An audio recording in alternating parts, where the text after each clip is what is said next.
Cool. Welcome back to another episode of Work in Programming. This week, I'm joined by Samir Mehta. Samir, do you want to quickly introduce yourself? Yeah, for sure. So my name is Samir. Most people call me Sam. Right now, I'm a developer support engineer. Before that, I've been doing a bunch of full stack roles at startups Toronto. And before that, I was in school. So very early on in my career still. But yeah, that's me. It's been about I feel like it's been 3 years, but time just flies by when you're having fun since I graduated.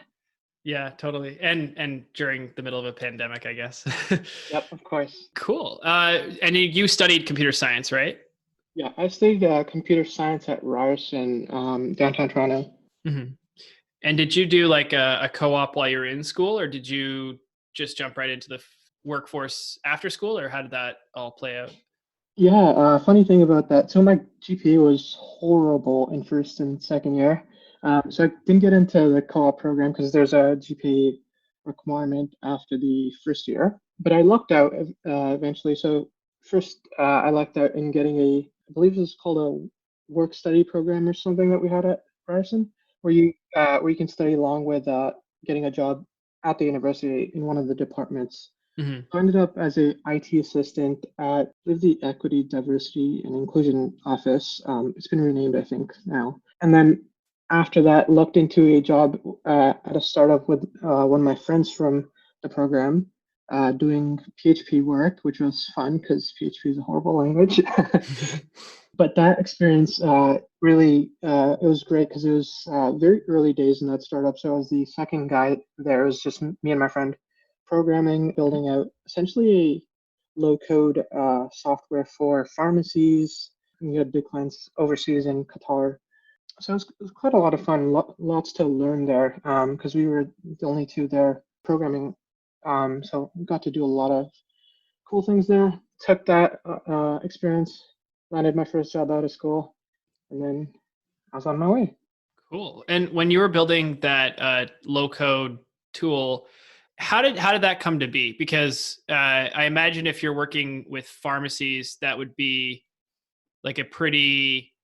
I would assume that you'd need some like background knowledge in the industry to kind of understand the problem space there. Or Yeah, so it wasn't directly dealing with any sorts of things that have like regulations, like, drugs or anything like that. It was doing things like inventory management and building out systems for their employees to do time tracking. So it was just building out low-code tools for the pharmacies to be enabled so that they can sort of customize it and, do sorts of like customizations to tailor it to their own custom needs.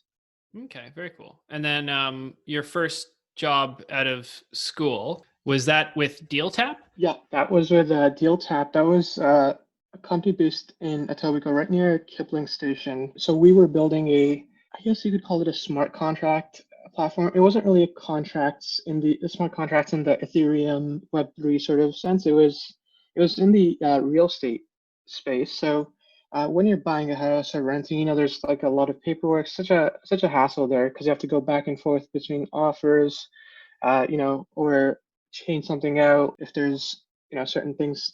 So you go through a inspection and there's something missing, something has to be changed on the paper, so on and so forth. And there's a lot of legal requirements around archiving data, how it can be signed, because there's e-signing regulations in Canada. So we were building essentially e-signing tool as well as a contracts platform. So the customers of the real estate agents could sign online, and then the contracts could be sent from the agent to the company that they work for, the brokerage, and the agent would get paid. Smooth process for everyone.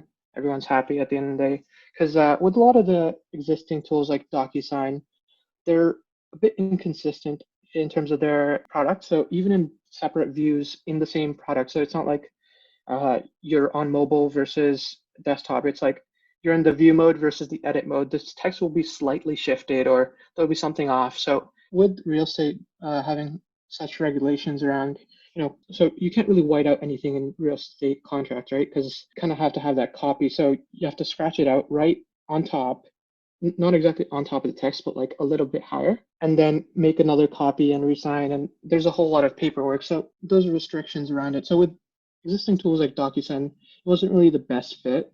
So we were kind of building that platform out. It was a great experience too because we were doing a rewrite essentially because there was an existing version they had already out on the market, which was a custom JS framework on the front end side and PHP on the back end side. But that had run into like certain scaling issues and because they were doing a lot of complex linking of documents. Like if you input data into one form, it has to link across to all documents. So it was computationally heavy. So we were doing a rewrite in React and Golang. React because it's kind of like the industry standard nowadays.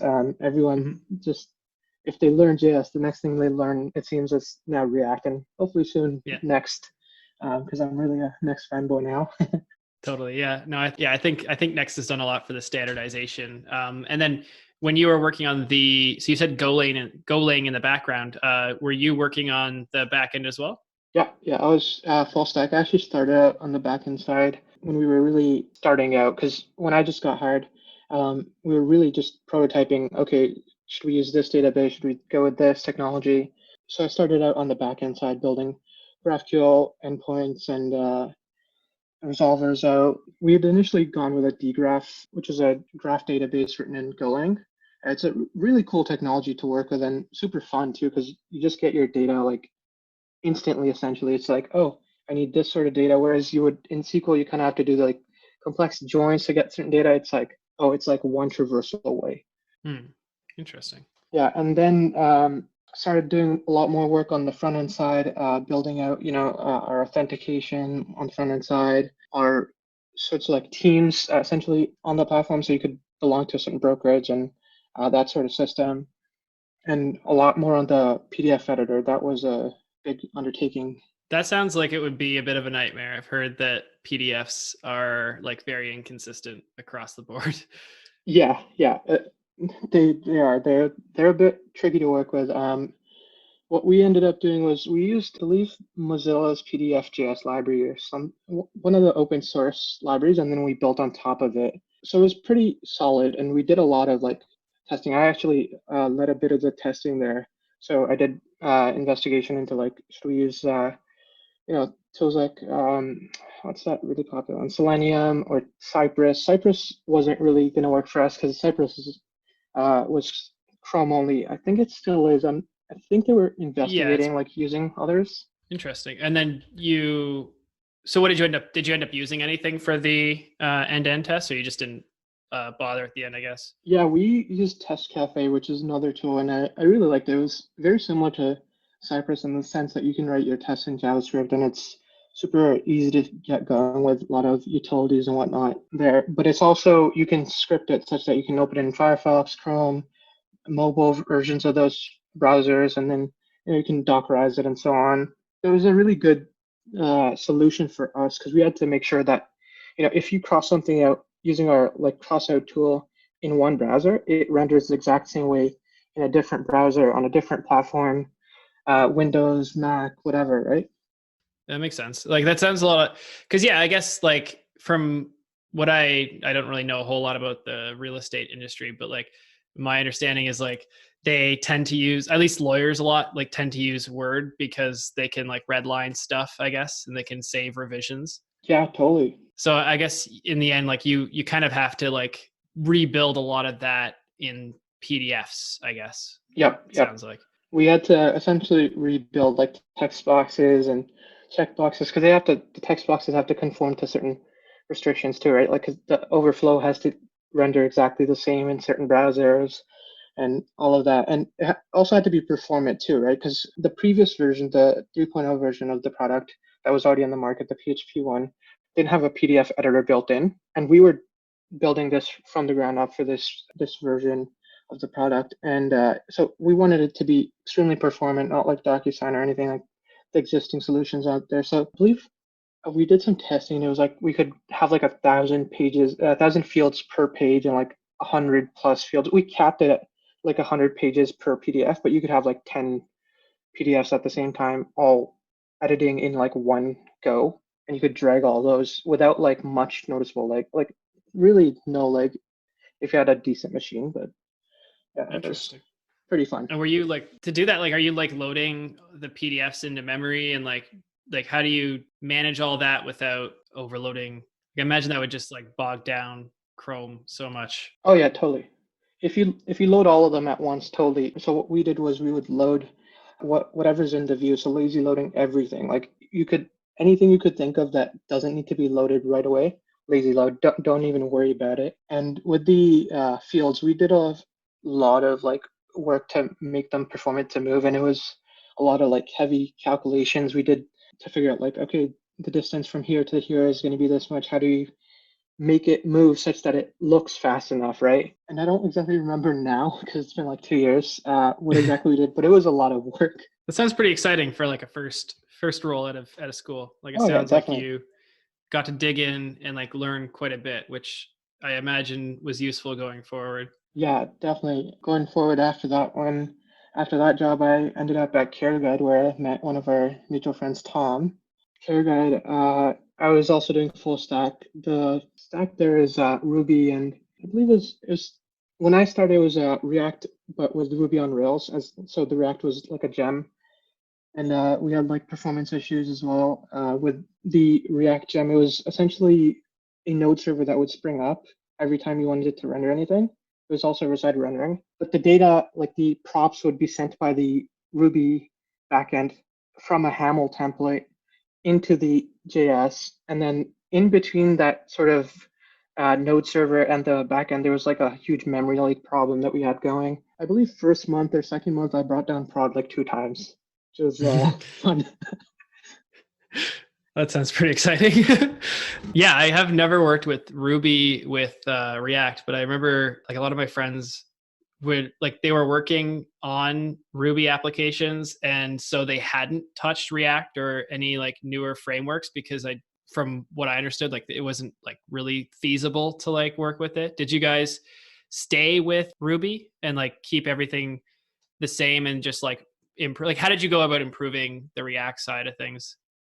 So when I started out, especially with that prod issue, I actually learned that a lot of the old front end things that they had. So they had in some places they had Apollo. There's some places they had Relay for the GraphQL bits. Some places they had just Axios. So there's a lot of like conflicting practices and a lot of like what they say about like having too many cooks in the kitchen. There was a lot of like dead code, bad code practices. So when I was getting started, I was just like, okay, let's just make it work. So initially, for that issue that came up, I ended up learning that one of the libraries was completely useless that I had to use. So I ended up working around that with Apollo. But then what Tom was actually doing at the same time was actually starting a Next.js front end, which is kind of why I'm a Next.js fanboy now. And he was starting the rebuild process of like our home pages. So CareGuide has, I believe, 26 or 28 different websites that most of them run from the same core platform, which Tom and I were on the team for. And these platforms are like, it's a two-sided marketplace for anything for care, right? So say you need a nanny or a elder care provider for your elderly parents or something like that, right? So Tom was starting off working on this new front end for us, redoing all the home pages and just getting that set up. So I started migrating over to that, helping out a lot more with that because trying to improve the old backend front end thing just wasn't going to be viable because so the backend also had these like code issues like the tech debt, right? Because there had been so many people that had come and gone, and there's just been so many different practices because the code base was like 8 years at least, right? And the Ruby on Rails version was super old too. So anytime you try to update anything, like I tried to update the React version, it would break the entire site. Like there would be some part that would be broken, and trying to figure out why was just a mess because there's like weird practices and no one really knew what like was going on. So there was a lot of like those tech debt issues. So we decided, okay, just completely new from scratch. And with Next.js, like the delivery speed of features just went through the roof, right? Because it was just all new stack, and we could just follow the best practices, right? And there'd just be a one way of working, not like, okay, let's do Relay here, let's do Apollo client here, let's do Axios here, let's do this, let's do that, right? And that consistency just like improved our delivery speed a lot. And then at the same time, there was like a backend refactoring, paying down that tech debt as well.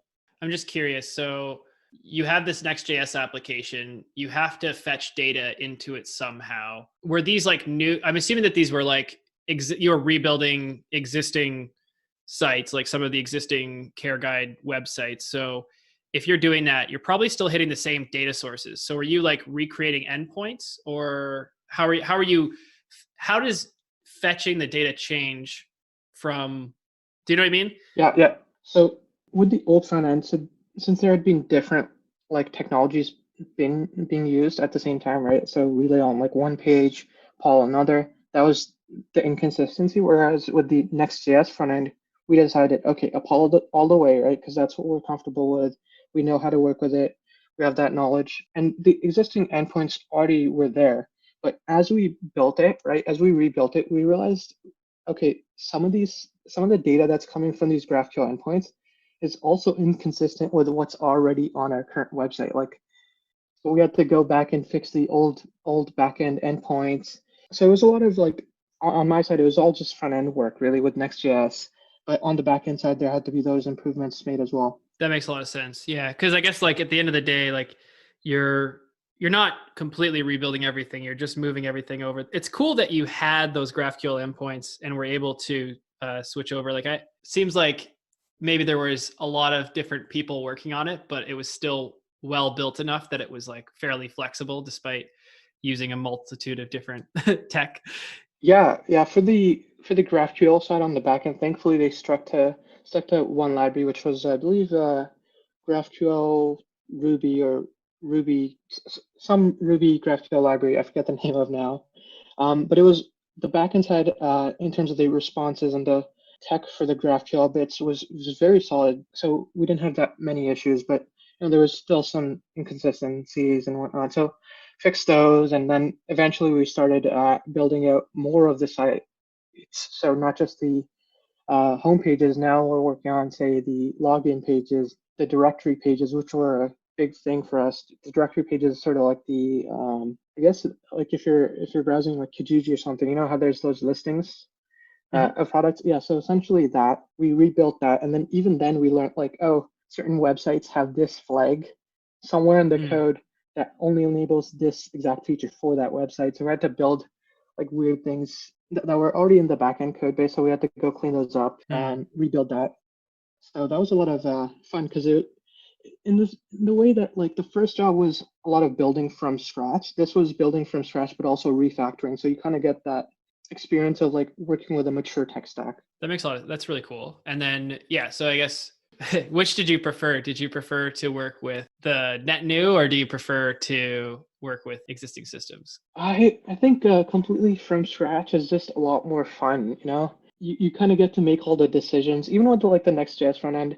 Me and Tom essentially just made the decisions. Okay, we're going to do things this way. Tom initially in Mm-hmm. this in the start because he's like, okay, I'm going to go with styled component, styled system, and we're going to have this consistency. And then I added on like, okay, we want to start doing tests this way and sort of follow this paradigm. And Mm-hmm. sort of just getting to choose what you want to do is just so liberating because you don't have to like deal with somebody else's like garbage that they left behind for you. Yeah. Yeah, definitely. I think what I like is that you're saying that you like to be able to build fresh, but you're actually referring to the site where you did have some constraints. There was some existing infrastructure there that you had to rely on, but it's still like, it's like an optimistic view of taking over a brownfield project where it's like you can still do your new stuff on top of it. You don't have to, you're still given the freedom to like rebuild things, even though it's an existing app, which is, it sounds, I like that outlook. Yeah, totally. I mean, even when we had rebuilt out the home pages and the directory pages for most of our sites or all of our sites, we still had the rest of the application. So like the messaging system was still on the old front end because we had like Kubernetes doing the routing to like certain parts of the website to the old front end. So if we needed to add features to that, I would still need to go into the backend code and be like, okay, well, not really backend, but it was like front end on back end and deal with the mess there. But it was a good experience in the sense that you kind of get to learn with that, like, here's what's been tried and true, and here's what didn't work, and here's how you can like, new tech comes out like every day, and there's this like hype cycle, but there's like some things that like have consistently work, like certain design patterns, MVC works, right? Learning from that experience is like really helpful because you don't want to fall for all these like newfangled technologies that come out one day and the next day they're kind of dead. Totally, yeah. Like if you rebuild the whole thing on, not to shit on Gatsby, but if you rebuild the whole thing in Gatsby, then you don't know if necessarily like it'll be around forever. No, that's a bad example. I'm gonna just not say that. I don't know what I'm talking about. I guess Ember, right? Ember was a hot technology, but now it feels like it's kind of dead, right? When I was in school, like Ember was True. so hot. Ember, Meteor were like the big things, and then React came out, and now it feels like React is like now the standard, and it might just stay that way for like next maybe 3 5 years. Who knows? I don't want to make any bold predictions though, because they keep on adding new things, and I'm like, do we really need this? Do we really need to break everything for concurrent mode? Yeah. I don't know. React is definitely one of those frameworks. It's interesting because at the time it was like the hype new thing, Like I remember I got started on Angular JS for web, and I was resistant to go over to React because it was a lot of new stuff, and then I don't know, like switching over, it seemed unnecessary, and then lo and behold, like Angular managed to kill itself in about like 2-3 years after. Yeah. I mean, like that year, but yeah. I like that you chose Ember as an example because I feel like I still like hear about Ember applications like in production. Like it's super mature, but it's like it's still well used, right? It's still stable, so people still use it. But I don't hear many people talking about like Meteor anymore, even though it's still around and kicking. I think the team switched over to like Apollo, building Apollo for the most part. But yeah, so Meteor I heard got bought out by I believe Tiny Capital, which runs like designer news and a bunch of like they run We Work Remotely. I think a lot of like cool sites on the web, and they're all I think based out of Victoria, BC. So they're a cool company. yeah, They're now running Meteor on the hosted platform for Meteor app. So it's still Galaxy. ongoing. Yeah, Galaxy. That is so cool. I didn't know about that. Most of this team switched over to Apollo as well. So yeah. Cool. Yeah, no, I mean that is so cool. Yeah, Tiny owns. They just like buy these like small, really well sustainable companies, and like they're pretty cool. I think they own Dribble. Yeah, Dribble is a big one. I interviewed Jesse Hurlitz, who like he took over Castro after they bought Castro as well. Yeah, like I love it. Like they own so many small little like so many cool little companies. Honestly, I can't wait for Castro to come on to Android because like from the looks of that app, it's like because I listen to a lot of podcasts and just managing with Google Podcasts. Experience isn't great. Spotify, I don't like having my music and my podcast in one app. So like Castro seems like a good thing because a certain podcast, they only have like a few different episodes that are good. I don't want to subscribe to the whole thing and get notifications about like the stuff I'm not interested in, right? Whereas Castro seems like it's episode by episode, which is pretty cool. Yeah, like they maintain like one queue, which is cool because then you can get like an organized feed of all your episodes coming in, and you don't have to worry about like losing track of what you were actually interested in because there's a bunch of new updates. I like Spotify recently came out with you can now, like, it seems so simple and so obvious, but you can now queue up podcast episodes separately from your music, and it actually makes it like viable to use. But it's still, there's still a lot missing. I've been trying out Breaker. I wouldn't recommend it. It's like, given how much funding they have, I have no idea why the app is so broken. Like it will just crash randomly. I've tried a few, and so far I haven't found a good one for Android. There's so many like really good ones for iOS though. Castro's one, and then there's this new Air app, which is good for like note taking and stuff in your episodes. And I hear it's a pretty good listening experience as well.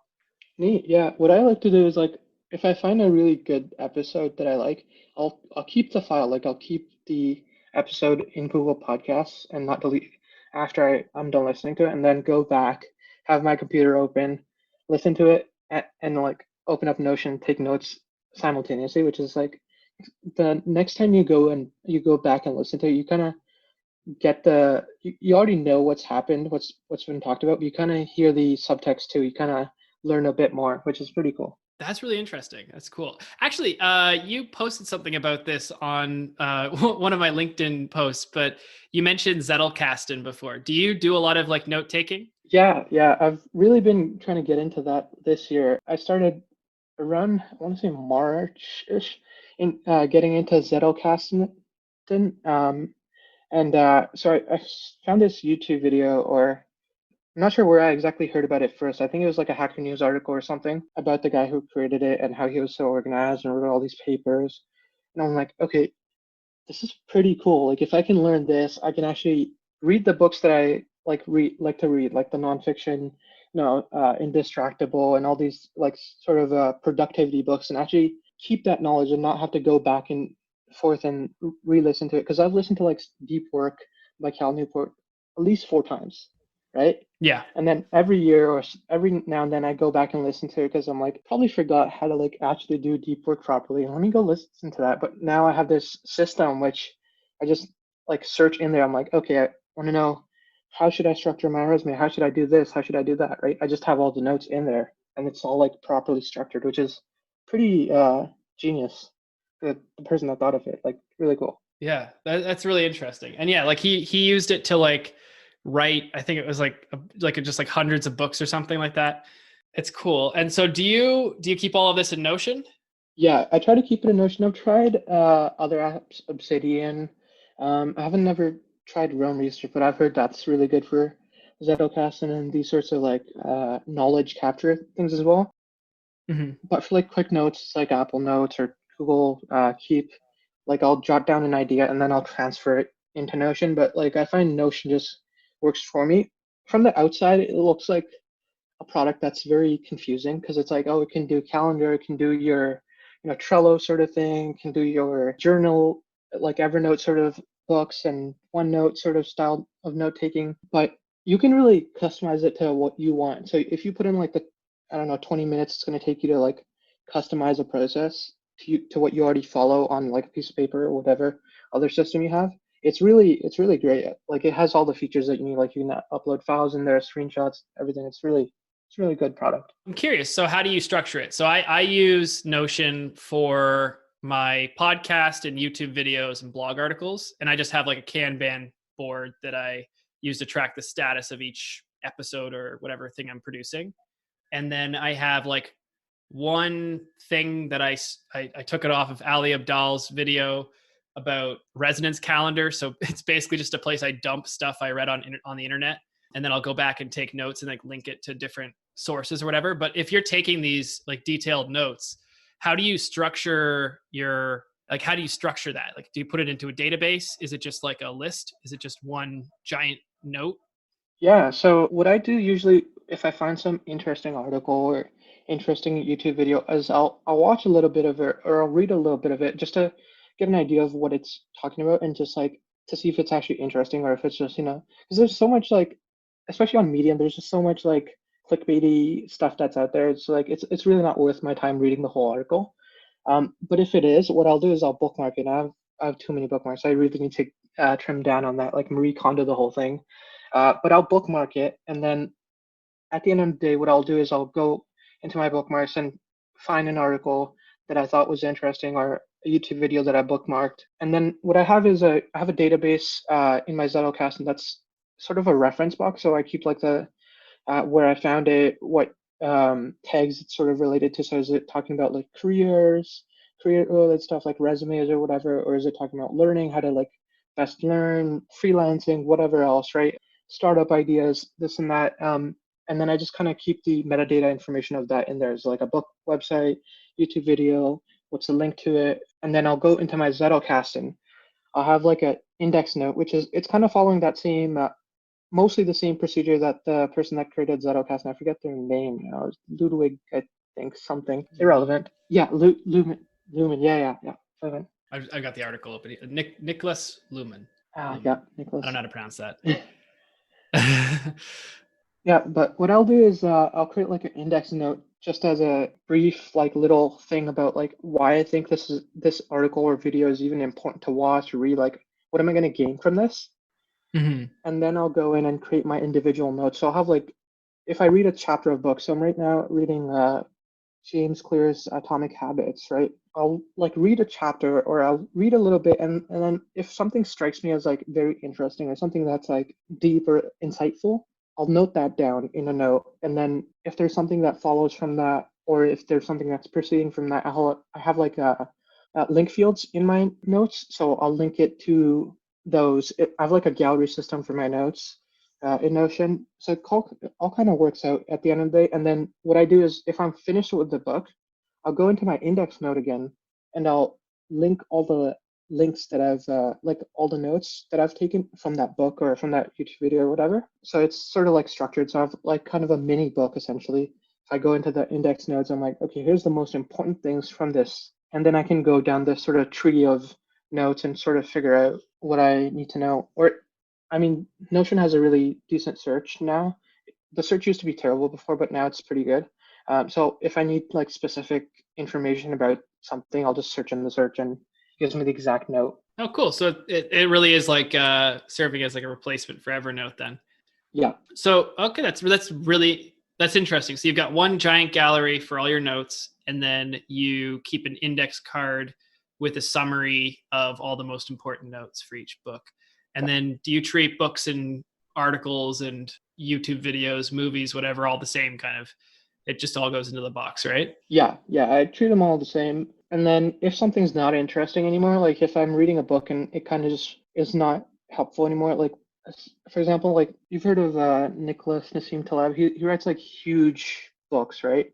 Yeah, like Anti-Fragile and The Black Swan. That's my favorite one, Anti-Fragile. But his books are, like mini books in one. So you'll read like a certain section of the book, and then after the next section might not be so useful, so you can just drop the book right there. That's kind of what I do. Cool. I like that. And with the gallery system I have, I create like little views as well. So I'll have Hmm. like an index note view, which is just my index notes, and then I'll have a view just for the notes that are entrance notes to certain notes, but not exactly the index note. So it kind of gives me like a tree-like structure. I wish Notion had sort of like a mind map sort of tree sort of view, like Obsidian Roam Research do, which is really cool. Is that okay? So I've never really used Roam, mostly because I got a free trial to it. I opened it up and it was just a blank page with a single line, and that confused the heck out of me. But the more that I've like started using Notion, the more I've realized like the benefit of just being able to like link arbitrary statements or like whatever between notes, because then I guess you end up like that's the whole point, right? You're trying to build like a second brain Yeah. to like store all of the information that you've consumed over the course of your lifetime, I guess, which is, it seems really interesting. I want to accomplish the same thing in a Notion, but yeah, the deep linking thing definitely seems like it's a lot. They've got it now with those like linked pages where you can do the double square brackets or whatever, but I don't think it's the same. At least Yeah, it's definitely not the same as Obsidian. Like Obsidian's definitely more powerful, but it's not as user friendly as well, right? I mean, Mhm. you can write in Markdown, you can get all these like cool features, but like Obsidian with Notion, with the tables, you have like filtering you can add like views and that sort of Mhm. stuff like isn't there or as well designed in Obsidian. Eventually, I think I might move to Obsidian if it ends up becoming more polished. And I believe there is a converter too, like that takes your Notion stuff and puts it into Obsidian, but not too sure about that if that's still live. Yeah, it'd be interesting to like even just link the two, like or like link your different note taking systems, and then just be able to like dump data in through however you want, and then you've got like a different lens to like view it with, I guess. At the end of the day, I guess you could just do that all with one system, which is kind of what Notion is trying to do, I guess. Yeah, yeah. I mean, Notion it's good, but it's also not good. Like it's trying to do everything, but it doesn't do everything like 100%, right? Like there's some tools that are just better. Like Obsidian is just like for the deep linking part or Roam research, right? They're just a lot better, right? And the search used to be terrible on Notion as well, but now it's better, but it's still like other tools are much faster. Like you could sort of have your Zettlekasten, those Emacs, org mode, right? And you could use like grep or even rip grep or Z8F, I believe it's. one of the search tools and have like a better search experience if you wanted to like really find something really deep in your like second brain where you have like 50 billion records. And so is that the sort of thing you're doing when you're working with this Obsidian then? Like if you're using Obsidian, you're also doing the manual stuff on the side as well? I'm not sure what you mean by like the manual stuff, like the searching bits. Like searching through command line, basically. I believe it has search functionalities built in, and from what I've heard, they're really good. I haven't worked with Obsidian like all that much. Like I tried it out. I'm like, oh, I gotta use Markdown. I'm too lazy for Markdown. I just like want like a pretty UI and like set up a certain flow. Like with my Notion notes, I know exactly like with an index note, like it's already gonna have the index note field checked off for me. I already have like a structure in place, like a certain sort of structure to like put in my data, right? Whereas with Obsidian, it's too freeform.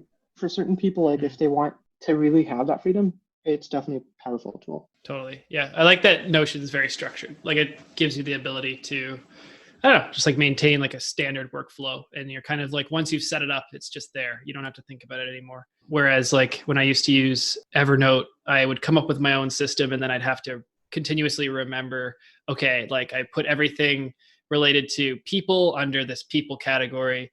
And then everything related to a business project goes under the specific project, but not if it's a receipt or anything like related to like an archive item, which I then need to put into a different location, which I don't know.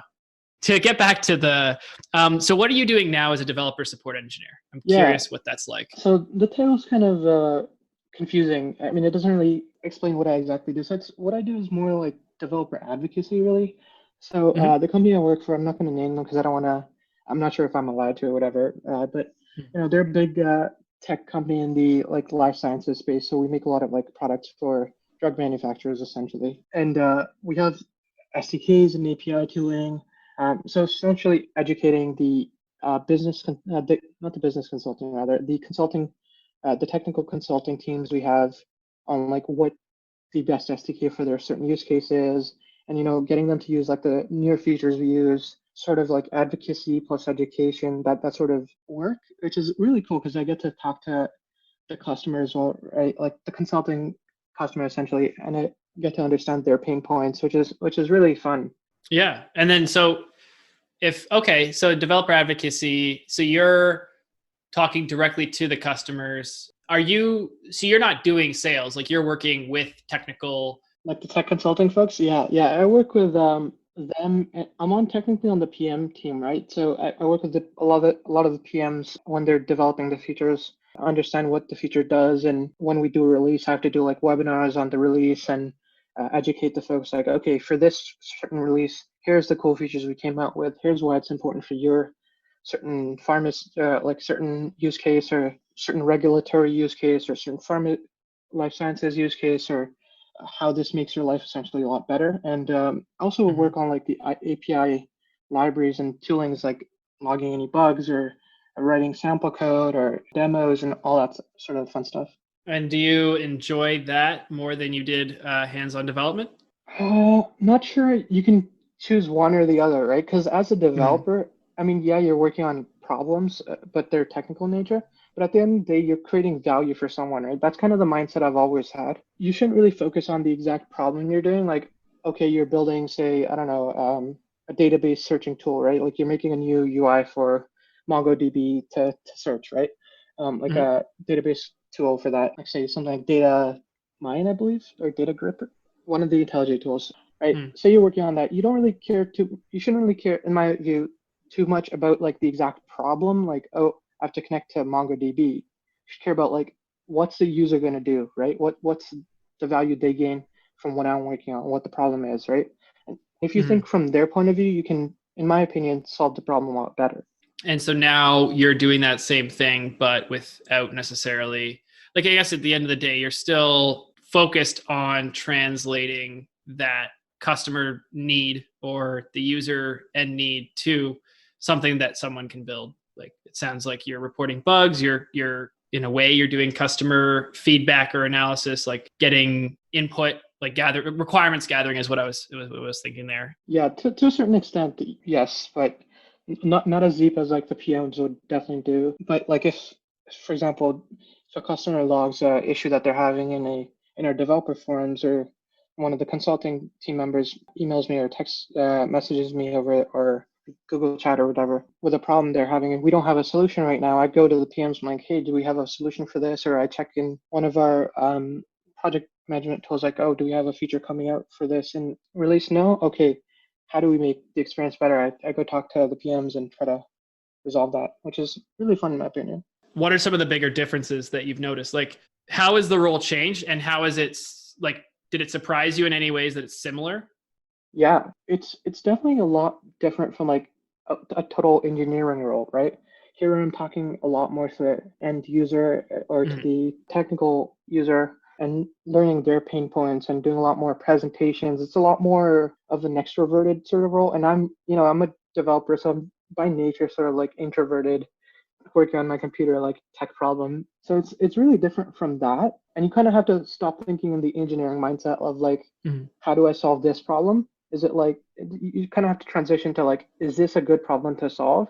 And how do I best solve this problem for the end user? Not like just make the solution workable, but like, is this going to have the best experience for the user, right? It's funny. I always thought that's always in my mind, that's always been the job of like, at least for a team lead or something like that. But for most software engineers, like if you're not really focusing on the customer need or like the end result, I feel like there's something wrong there. I don't definitely. know. I agree with that. Like every engineer has to focus on like a customer need, but like if you're just starting out, you're super far away from the real problem. You're given like a task to do, like, oh, make this feature, right?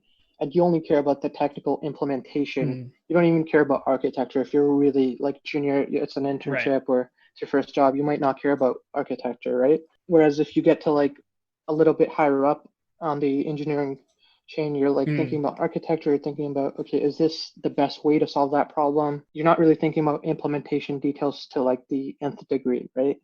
Okay. Yeah, that makes sense. Yeah. There's like an evolution of like where your focus is, right? You start off a bit more low level, like focused on like the details, implementation focus, and then you gradually move higher and higher picture. And then there's the other side of things where there's real life customers and you need to get those requirements from someone. And that's kind of where product comes in more.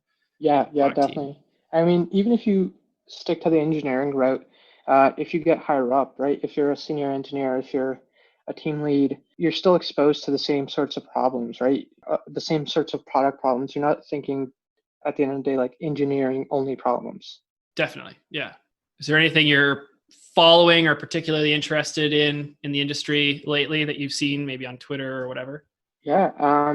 So I believe there's that React server-side components demo that was released. That seems pretty cool in terms of like technology. I'm also working on like side projects and whatnot, so kind of have my handful with like trying to learn new things, like reading habit books and productivity books and whatnot, and do side projects and freelancing and all this sorts of stuff. So I think nowadays I'm less like inclined to like hop on the technology hype train as I was maybe like a year ago or maybe even 2 years ago, where I was like, oh, this new technology came out, I should go and learn it and read it. And it kind of gets stale, right? Because you're like learning this, learning this, learning this. You're kind of always stuck in that beginner level.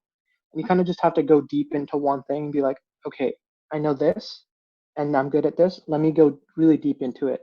Yeah, definitely. I mean, I think there's the other way where you can focus on like an industry or a specific like niche. So for instance, developer productivity is one that I've become pretty interested in the last few years, where there's like new tooling coming out, but at the end of the day, it's all solving the same problems as before. Yeah. But it's just doing it a bit better. And so it's like, all right, how can you either upgrade an existing toolkit? So like, let's say you're using, like in the example of like WebDriver or something like that, where you're using like end-to-end testing, like how can you take that and then move it over to like say Test Cafe or Cypress or something? Or do you need to? Because if you can improve like the productivity of engineers, then you can, like, it doesn't matter what stack you're using as long as you can come up with a good strategy to totally get things built faster.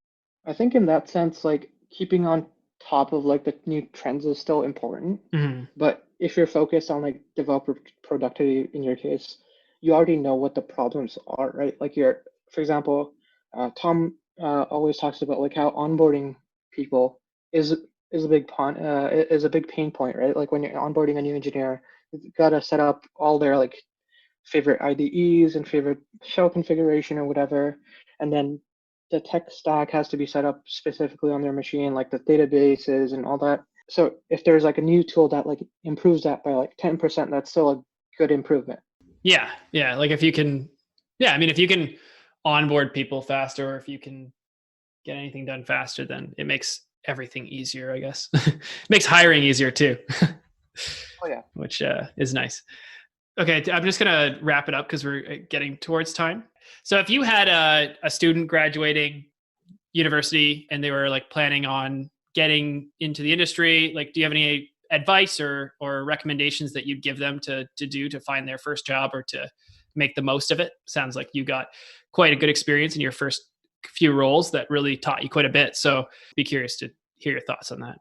I guess if they're just like looking for their first job, it doesn't matter too much where you end up, because I know everyone tries to like go for the Googles, the Amazons, the Facebooks. You know, they don't really look at, say, the smaller companies, the startups and whatnot. But I believe like all experience is valuable in some way. Like if you're at a startup or a big company, you're gonna have different experience, but at the end of the day, as long as you're learning, right, that's what's important. So you got to find a place that where you can learn, and to like get to that first job, you kind of have to have either experience from like internships or co-ops or whatever, or side projects, or just, you know, get lucky.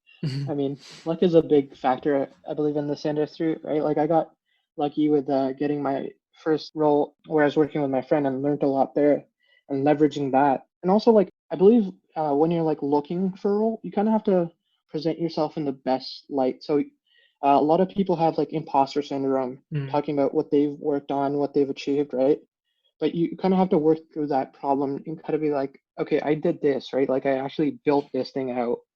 And you have to take ownership of what you've built. Because once you take that ownership, that accountability, right, people trust you more. They're like, okay, this person has built this. I can hire them to build this next thing. So sort of working through that imposter syndrome, and that, you know, if you have the experience and you have the side projects under your belt, that really helps. So get either an internship or a side project before you graduate. But if you don't have those, you know, just take any job, honestly, as long as it's gonna pay okay-ish and you get to learn a lot, right? So I think the big thing is learning a lot. So kind of have to decide like, what am I interested in? Personally, for me, when I was in university, I was like, okay, I don't really care too much about like the deep technical things. Like I don't want to go learn how to make compilers, right? For some folks, that's really interesting. Go, you know, work at a research laboratory or something, or go do do a master's. That's your route. But if you're someone like me that's really more so product driven, that's like, I want to solve real world problems for real end users. Go work at a startup where you're going to be deep in the trenches, right? Go work at a company where you're going to be closer to the end user and get that experience. And that differs for everyone, but yeah, just get the experience. Honestly, I don't know Yeah. if that's really good advice. No, that's great advice. I think like there's a big difference between not having had any professional experience and having had even a few months or a year of professional experience, because it just makes the world of difference, because there's so much you learn in the first few months, like something you brought up earlier about bringing down prod. It's like there's a huge difference between working on something that's, you know, out there and already working, and also working with a team versus like just building a side project. But once you get that first job, the world's your oyster and things start opening up. So I really appreciate that advice, because yeah, I think it's so important. And the imposter syndrome thing makes a lot of sense, because I mean, especially if someone's applying for their first job, they might not believe that they can do it, but like they should just assume that, you know, if you're going to get the job, you know, you can do it. Don't lie, but, you know, be confident in what you are saying. That's truthful, you know, be comfortable getting out there. And then your point about learning was really great as well, because you're gonna want to grow. Like your first role doesn't need to be some career maker. Yeah, But definitely. it's a good opportunity to gain a lot of experience and then have something to say at your next role. So like if you're worried about whether or not you're good enough or you can present well enough or whatever, getting any sort of experience is going to give you that confidence to show your true colors. Yeah, definitely. Like as you mentioned, like don't lie, but also don't like, be so shy that you're like, oh, I worked on this, but like just always framing it as a team thing. If even if you did all the work or most of the work, right? You kind of have to have that accountability with yourself and ownership and be like, yes, I did do this thing, and I'm going to present it as my thing because I did do that, right? So imposter syndrome is big. Like I do think that there's at least for a lot of people, like there's a lot of merit in owning that a team, like if you did something with the team, don't pretend that you did everything, because people can see through bullshit most of the time. Like don't like lie, but if you did do a good portion of the work, or even if you contributed, don't like say that, oh, the team did this, like you're saying, like present what you did as what you did. Don't undersell yourself, I guess is what you're saying. Yeah, totally. And I mean, going back to that like growth point, for me, when I got my first full-time job out of school, I think in the first 3, 4 months, I learned more than I probably did in like a whole year of university. Because university, they teach you like the basics. They teach you how to be a computer scientist. They don't like teach you more hands-on, like, okay, what's the best practices for like testing? What should you do in this certain scenario? Like, how do I follow the best practices for a certain React scenario or whatever? How do I render my lists in an optimal way? So I think that growth thing is like, it's the biggest thing in my opinion. Totally. Cool. Well, thanks for doing this, Sam. It's been great.